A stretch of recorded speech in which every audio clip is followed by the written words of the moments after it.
Hello, friend. I'm Hope, and I'm really glad you're here today. Welcome to English with Hope, a calm space for your mind and your heart. In this channel, you don't have to be perfect. You don't have to rush. Here, we learn English slowly. We listen to English gently. No pressure, no stress. And here, you are not alone. Wherever you are in the world, I'm right here with you. So relax your shoulders, take a slow breath, and let's begin. There is a moment almost every person carries somewhere inside them. Maybe it's a single afternoon, or a conversation that ended too soon, or a version of yourself standing in a doorway you didn't know you'd never walk through again. Somewhere, quietly, you have probably wished you could return to it. Not always to change the big things. Sometimes just to feel it one more time, the way it actually was. This is not unusual at all. It is one of the most human things there is. Across every culture and every generation, people have stood in the same place, looking backward, wishing time had a door that opened in both directions. But here is something worth noticing. Before we go any further, the clock has never once moved backward for anyone, not even for the wisest person who ever lived, not even for the one who prayed the hardest for it.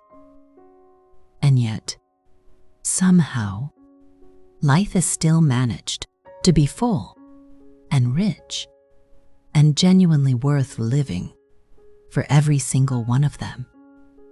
That alone tells us something important is waiting to be understood.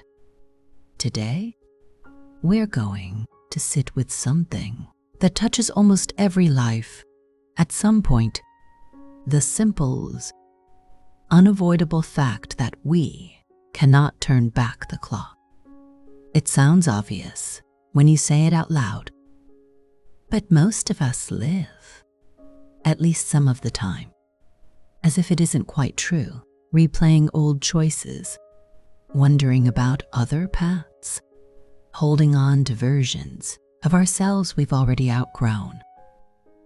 By the end of this episode, my hope is that something in you feels a little lighter about this. Not because the past stops mattering, but because you'll see it differently, not as something broken that needs fixing, but as something finished that already did its work. Let's walk through this together, gently, the way old friends talk about the things that matter.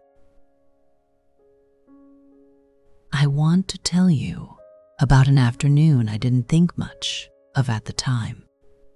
I was maybe 10 years old, sitting on the back step of my grandmother's house, shelling peas into a metal bowl. It was warm, the kind of warm that makes you sleepy, and I remember being a little bored, wishing I was somewhere else, doing something that felt more important than sitting still with an old woman and a bowl of vegetables. She hummed while she worked. She always hummed some tune I never learned the name of. Every so often she'd glance over and tell me I was doing it wrong, then take the pot from my hands and show me again, patient in a way I didn't appreciate at the time. I didn't know, of course, that this was one of maybe 100 afternoons like it, and that eventually there would be a last one, and I wouldn't know it was the last one when it happened. Years later, I stood in that same kitchen after she had passed, going through her things. The step outside was still there. The bowl was still in the cupboard, a little more worn, and I understood.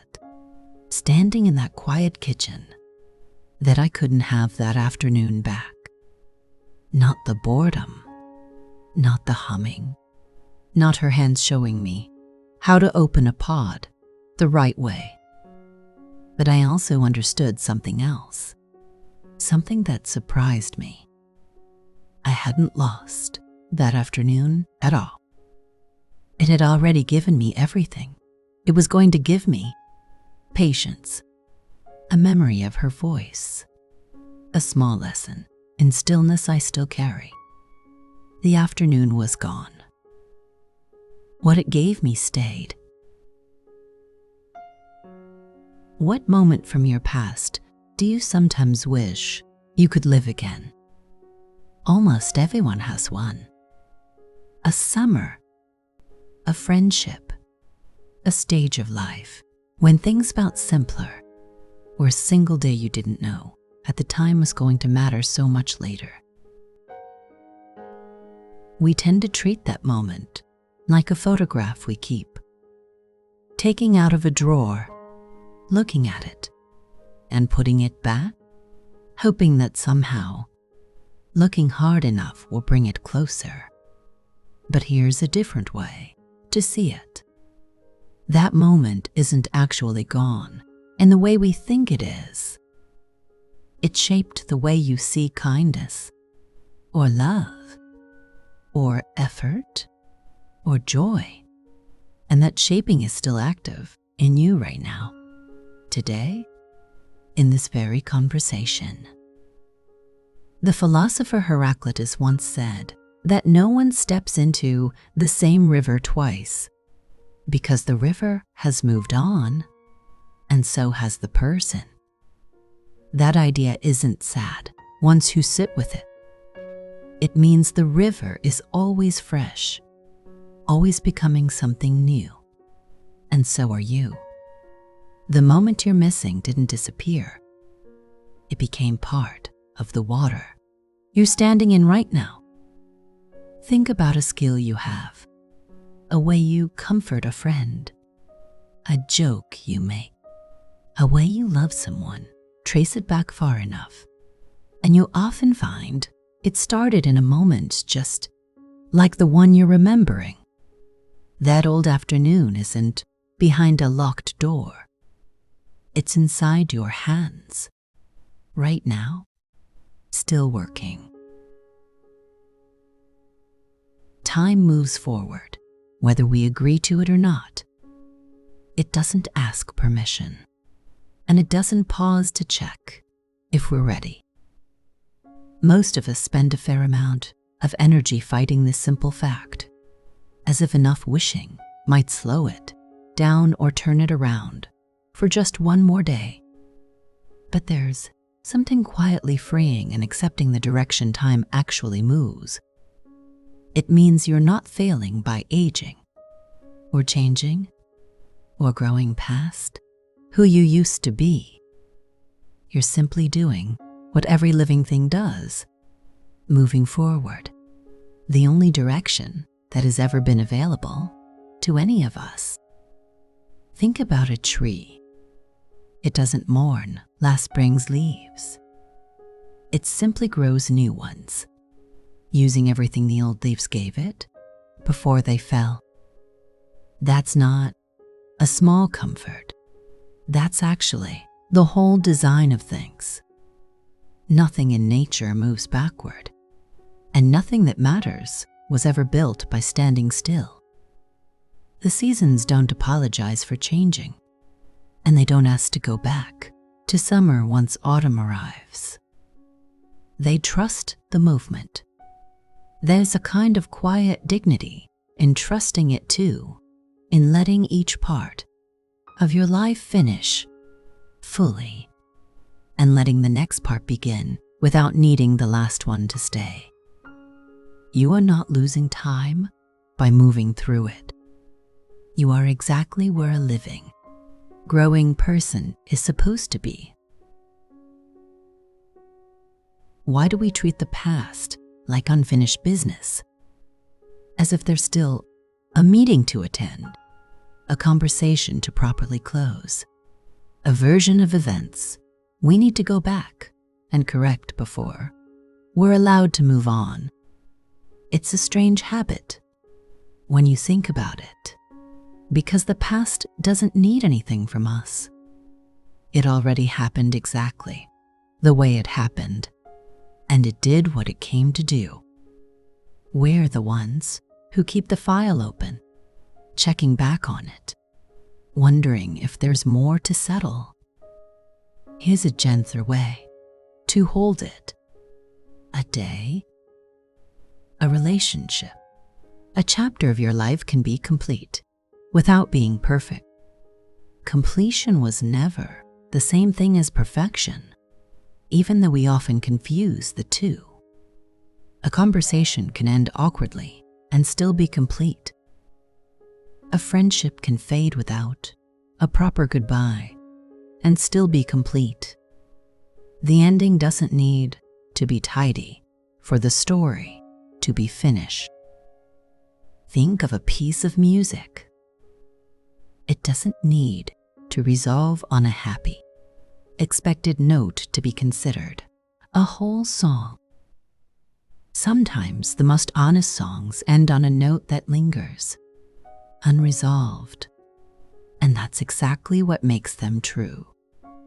Your past can be like that too, real, a little unresolved in places, and still entirely whole.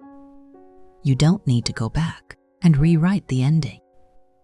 You're allowed to let it stand exactly as it is and simply walk forward from here. Moving forward doesn't mean the past stops mattering.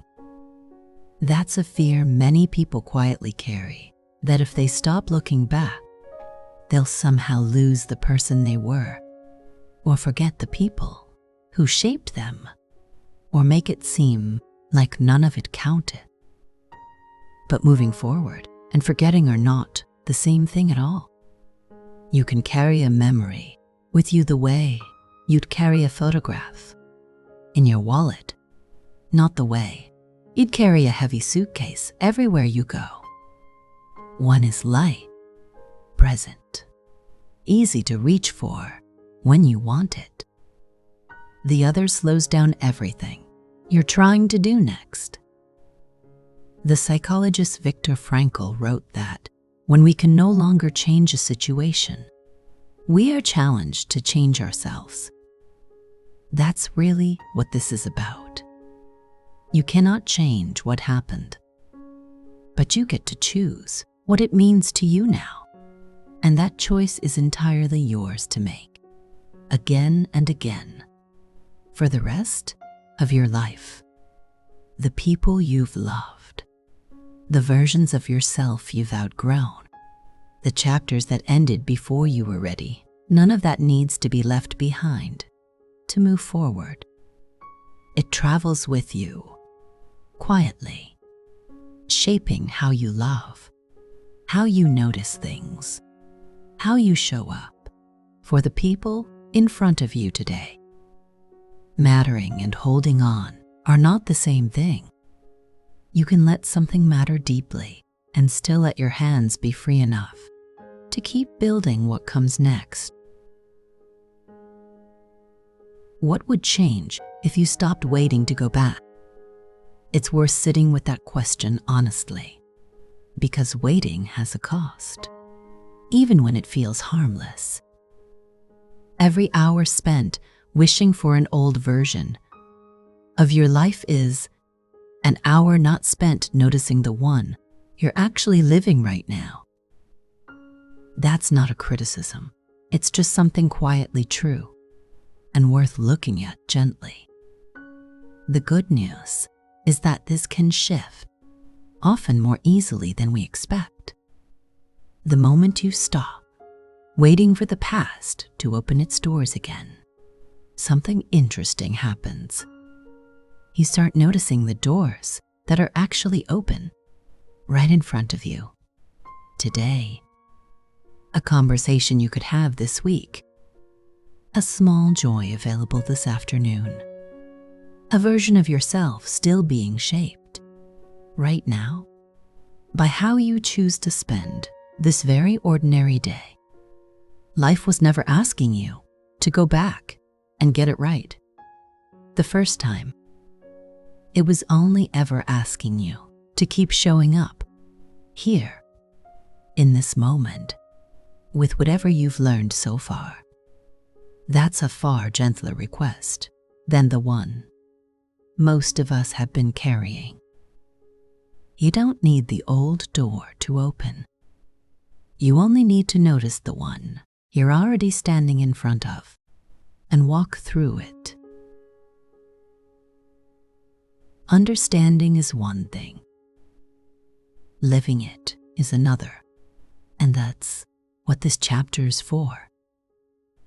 3 small, gentle habits to help you carry today's lesson into ordinary life without adding any pressure or extra weight to your days. The first habit is a simple nightly practice. Before you go to sleep, take just a moment to name one thing from the day that felt worth keeping. A conversation, a small kindness, a moment of quiet. This isn't about forcing gratitude or pretending every day was wonderful. It's about giving today a fair chance to matter, so it doesn't just slide unnoticed into becoming another day you'll one day wish you could return to. The second habit is a little more reflective. Sometime this week, try writing a short, unsent letter to a younger version of yourself, the one shelling peas on some step of their own, the one who didn't know yet what was coming. You're not writing to fix anything or offer advice.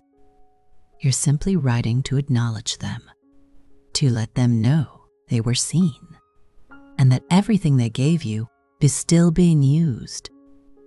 The final habit is a small closing ritual, something to end each day with instead of replaying it. It might be a few slow breaths before bed, or simply saying quietly to yourself, "That's done now." It sounds almost too simple to matter, but this small act tells your mind that the day is allowed to end, complete, without needing to be reopened and examined later. None of these habits require much time.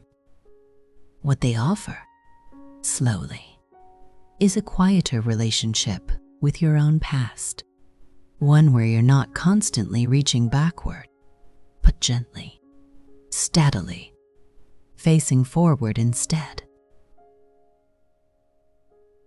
So here is what we've walked through together today.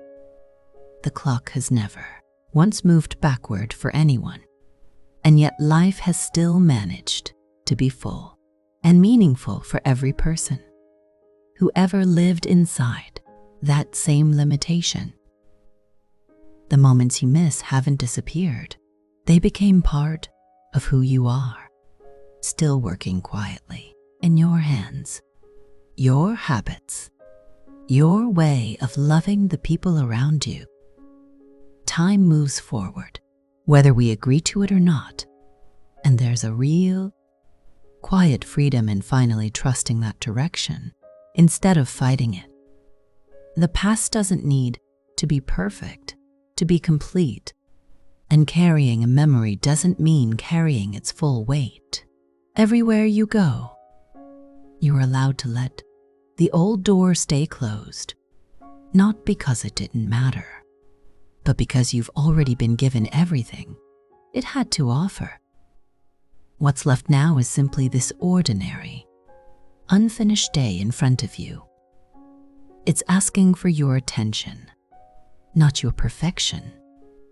Wherever you are, however far you feel from where you started, you are exactly where a person still growing is supposed to be. The door behind you gave you what it had. The one in front of you is still open. Thank you for spending this time with me today.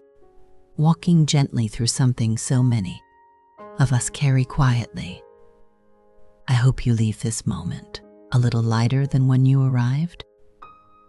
And if something in this lesson resonated with you, I would be truly grateful if you chose to support the channel with a like and subscribe. Your support means far more than numbers on a screen. It helps these lessons reach people who may need them, and it allows this small community of learners to continue growing together. Thank you for being here and for sharing this journey with me. Goodbye for now, friend.